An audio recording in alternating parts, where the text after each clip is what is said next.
அதாவது அன்னைக்கு எந்த நோக்கத்துக்காக இவர் இந்த லட்சியத்துக்காக எந்த நோக்கத்துக்காக இவர் அந்த தர்ம யுத்தத்தை ஆரம்பித்தாரோ அந்த காரணத்தை அந்த இதை வந்து இன்னைக்கு வந்து எங்களுடைய பொதுச்செயல் நிலைநாட்டுறாரு. அதனால் அவருக்கு நான் பேக்கிங், அவருக்கு நான் அவரை வந்து நான் பின்பற்றுறேன், அவருக்கு நான் வந்து உறுதுணையாக இருக்கிறேன்.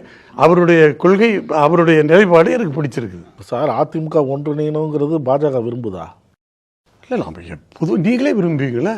இல்லை, அந்த ஒரு வலியுறுத்துதல் எடப்பாடி அதாவது உங்கள் தலைமையில் இருக்கிறாங்கல்ல இபிஎஸ் அவர்களை பாஜக வந்து ஒரு வலியுறுத்துது ஒற்றுமையாக இருக்கு சேர்த்து. அதை தான் ஏன்னா அதிலேருந்து நான் மாறுபடுறேன்.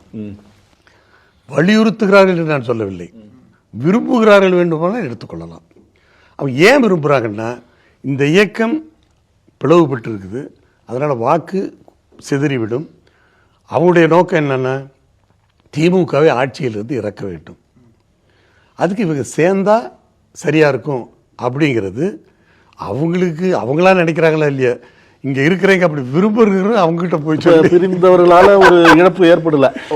இல்லை, அதாவது இழப்பு ஏற்படும். அதாவது இழப்புங்கிறது தனி மனிதன் பிரிந்தால் கூட இழப்பு இருக்கும் ஒரு இயக்கத்துக்கு, அதை நான் மறுக்க மாட்டேன். ஆனால் அப்படி ஏற்பட்ட இழப்பு கூட வேறு வகையில் தான் எனக்கு சரி கட்டி ஆகணும். இப்போ ஒருத்தர் போகிறதுனால ஒரு கொஞ்சம் ஒரு இழப்பு ஏற்படுதுன்னு சொன்னால் அதுக்காக அவரையே நம்ம சேர்த்து தான் அந்த இழப்பை ஈடுகட்டணுங்கிறது நோக்கம் இல்லை. அது அப்படி இருக்கணுங்கிற அவசியமும் இல்லை. அந்த இழப்பை கட்சியிலிருந்து பிரிந்து சென்றவர்கள் அல்லது கட்சியிலிருந்து நீக்கப்பட்டவர்கள் மீண்டும் சேர்த்து கொள்ளாமல் அவர்களால் ஏற்பட்ட இந்த இயக்கத்திற்கு ஏற்பட்ட இழப்பை வேறு வகையில் நம்ம சரி கட்டிக்கலாம். ஒன்றும் பெரிய பிரச்சனை இல்லை.